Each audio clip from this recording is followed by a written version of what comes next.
Welcome back to the bullshit filter. Oh yeah. This is episode 2 of our series on fascism. What is it? What does it look like? Is the United States fascist? Is Donald Trump fascist? If so, why? If so, is that a bad thing? What is it good for? In our first episode, right. we talked about epistemology and heuristics and a little bit about Trotsky's view on fascism. And at the end of that, I said, I want to go back and look at the history of why and how fascism arose in the early 20th century, because I think it's important to understand the historical and the social roots of fascism so we can better understand why it emerged in the early 20th century. But also then we can take that map and overlay the United States in the last 30 years and see how the Venn diagram lines up. I like that. Can I make a suggestion? So this No, shut the fuck up. Okay. Well, that okay. was hurtful. Okay. So this is for you and for the listeners, because we're about to talk about the history of fascism. We don't know what each other has in our notes. We don't, we didn't like compare. You have sources. Notes? I have a note. So let's not harp on that. The point I want to make is let's try something. So as we're going to, to a degree, as we go through here and we're going to talk about the history of fascism, obviously chronologically to the best of our ability, we can compare, like, I can show you my first card. The first thing I have is in the 1880s. I was wondering what your first, like a boom, boom, boom, boom, boom, whatever, just an idea. 1790s Fuck. For me. Yeah. Yeah. Okay. So you win round one. Okay, that's fine. No, but just so we're all on the same page, because I just want everybody to know that we don't know what each other's going to say. It doesn't matter, because we just have a good time talking to each other. And then we say bad things to each other when the cameras are off. But anyway, please go ahead with your notes. Look, you can go back to ancient Sparta, Exactly. and ancient Rome, right? For the backstory on this. We know that the fasces come from ancient Rome. We've talked about that endlessly on our Rome series. Right. Ancient Sparta had this disciplined militarism that emphasized racial purity and warrior culture and all those sorts of things. But really, without getting crazy about it, you want to look at the 18th and 19th centuries as the modern world was being reshaped by revolution and the rise of nationalism. And, I think the start of it was really the French Revolution. Mm-hmm. The Jacobins in the French Revolution. In the 1790s, the Jacobin movement showed how a revolutionary government could mobilize a mass movement with total commitment to an ideology. Right. Which is something that the French thinker Georges Valois later said foreshadowed the fascist idea of a totalistic state. There was the leaders of the Jacobins, Robespierre, Marat, and Danton, really were able to take the working classes and the middle classes and mobilize them against the French nobility, the French elite. It was slightly different. Like the American Revolution had a different tone. The American Revolution was about breaking away from the British monarchy. Right. And being tax dodgers as a country, an official country dedicated to being tax dodgers. That's our official policy. Yes. Yeah. French was obviously a different situation, but the Jacobins believed in popular sovereignty and that political legitimacy came from the people. Yes. And then you have historians that look towards that and say that was the beginnings of really the people arcing up and fighting back against the elite and blaming their problems on a certain class of people. Fascism inherited the notion of politics as a mass civic religion from the Jacobins. Right. And I do like that term, a mass civic religion, because when I look at MAGA Trumpism, Right. it does seem to be a mass civic religion. These MAGA folks have a religious belief Oh, it's in Trump. passionate. And it's, Yes. Yes. yeah, he is basically a messianic figure for them because, and I've had these discussions with Australian Trump supporters. Right. You can show them a list of his flaws and his crimes and, all of that. They don't care. It's all like, la, la, la, la, la, la, la, don't care, don't believe any of it. Right. It's exactly the same as talking to a Christian about all of the problems in the Bible or Christian logic, or talking to a Mormon about Joseph Smith being a career fraudster before he invented the church, or a Scientologist about L. Ron Hubbard. Right. Facts don't matter. It's just about belief. It's a religion. And right? excuses. It's like the preacher who used to be a drug addict and a whoremonger. I've been down on your level, and it's a part of their journey. It's a part of their story, and they're forgiven because these people want. Maybe you can describe it better than me. When I can look at you and all of your flaws, they go, nope, that's my guy. That's my guy. It is worshipful. It's godlike or whatever, It's love. Love. Like, we're all married to people that aren't perfect and have a lot of flaws. So not and perfect. we stick with them anyway. Yeah. And vice versa. Exactly. It's a form of love. That's true. And it's nice to love. People feel good about the fact that they love someone despite their flaws. Right. And people, MAGA supporters love Trump. Oh, they do. The fascists, of course, hated the liberal democracy of the Jacobins. Yes. But it was this aspect of a political holy war, mass mobilization and a political holy war that they took from the Jacobins. Mm. But if you cast your mind back to the early 1800s, there was a bunch of things going on that led to fear and anxiety and discontent in people in Europe. You had the Industrial Revolution that had changed what had been the way of doing things for ever, thousands of years. Yes. A bit like AI and robotics is going to reshape everything in the next 10 years. Right. So you had Industrial Revolution was changing the nature of work, the nature of life, really. People were moving into cities. They were getting jobs in dirty factories. People that never had money now had money. People that used to have money now didn't have money. Right. It was complicated. It was difficult. Yeah. Everything was being upended. Yes. You had the spread of liberal ideas started by the American Revolution, then the French Revolution. Not everyone welcomed those changes. Not only the elite and the church that were pushing back on these things, but you had even members of the working classes and the middle classes that believed in king and country and fully embraced the idea that God wanted things to be this way and that's how they should remain and we shouldn't change, or we shouldn't change too quickly. Exactly.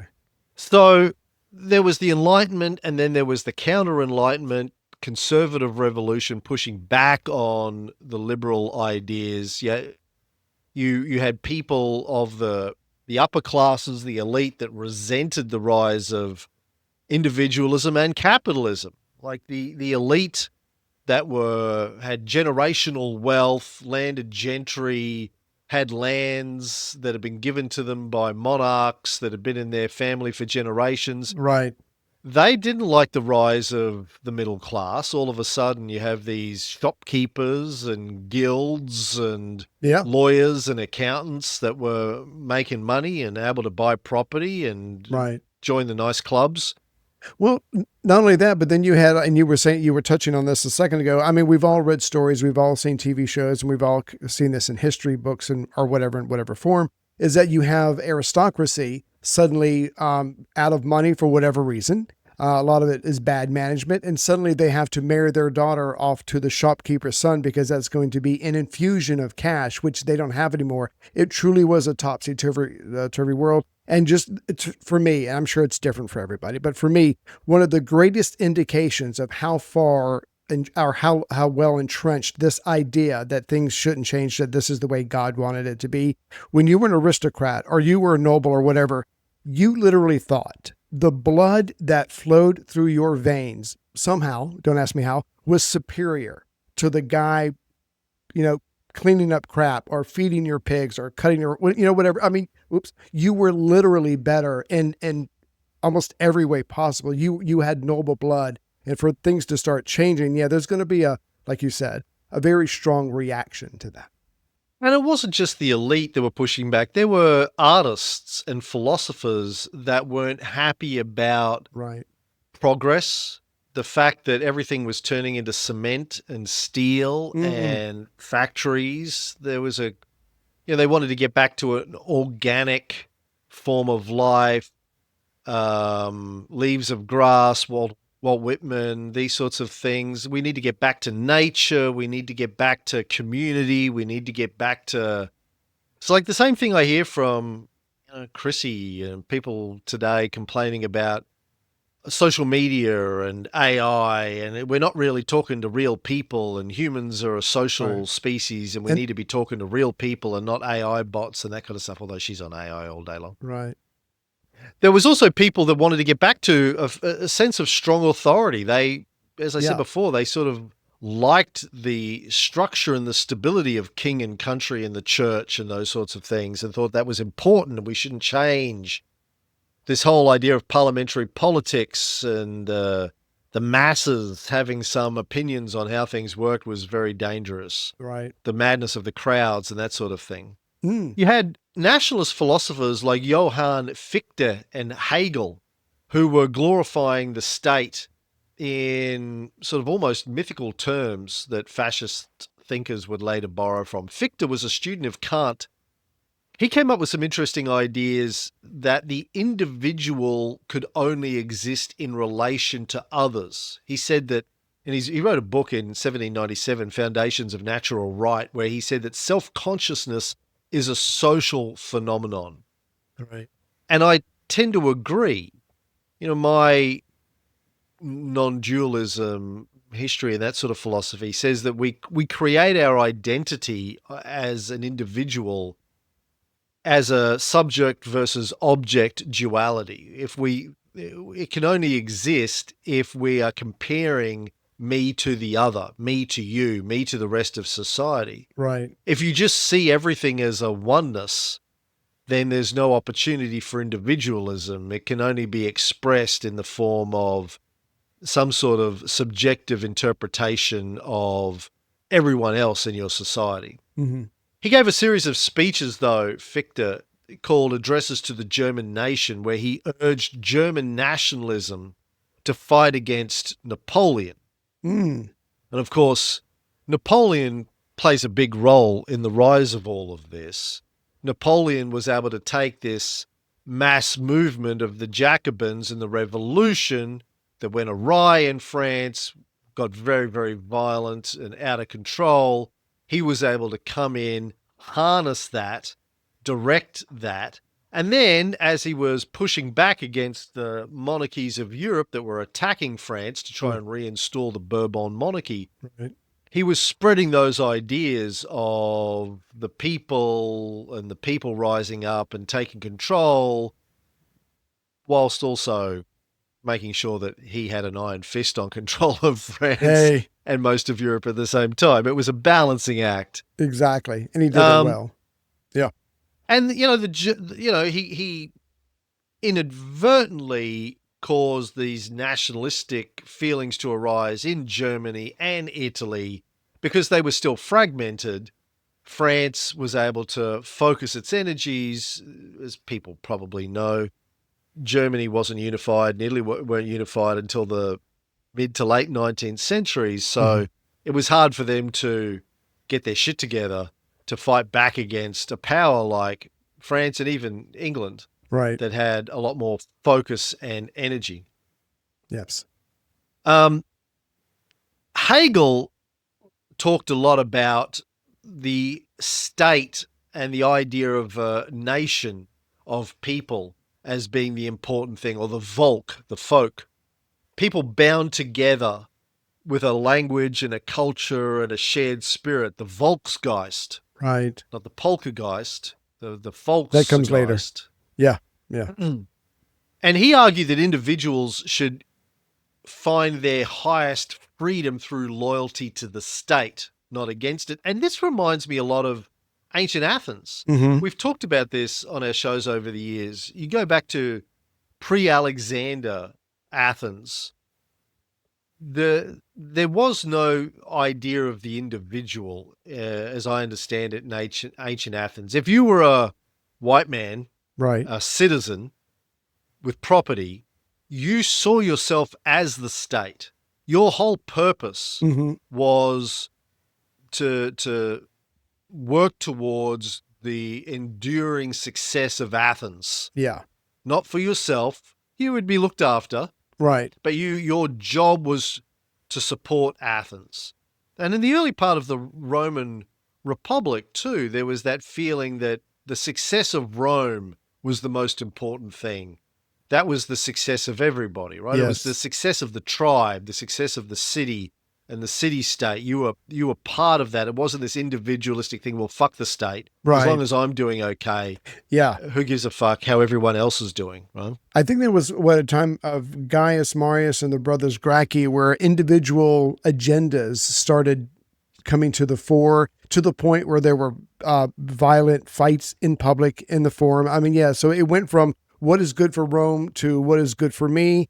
People obviously have a very different opinion of that, and that leads to strife. So yeah, that's kind of where it starts to break down. Because yeah, it literally was Greece and Rome. It literally was, what is good? If it's good for the state, it must be good for me because I'm a part of the state. So, but somewhere along the way, human frailties or whatever you want to call it gets in the way. And we're going to see this with as we go through the fascism, because there's a point I'm trying to remember. It's Mussolini's talking about this. Is talking about struggle is what you have to struggle if you're human. And since nations are made up of humans, they struggle too, and they struggle against each other. So it's the survival of the fittest. It's Darwinism. We'll get into all that. But yeah, it goes back to what you were saying earlier. Violence is inherent in this system. I think the movement from thinking of ourselves as the state to individualism started actually when Alexander died, and his successors started making themselves individual kings of all of these areas. Right. There was no longer an opportunity to think of yourself as the state, because you now had a king, and the king had a court, and the people were a small group of people were running things. So for the rest of them, they started to go, okay, well, how do I find meaning in my life now when I don't have any power in the state? Right. And that was when things like Stoicism and Epicureanism started to emerge in Athens, ideas that had come back from Alexander's sojourns into India. So there's a little bit of Hindu thought came back into Greece, merged with through syncretism with Greek philosophical thought, and became, okay, well, how do I be happy? What is the meaning of life? How do I find peace and happiness for myself? Yeah. Anyway, that's another story.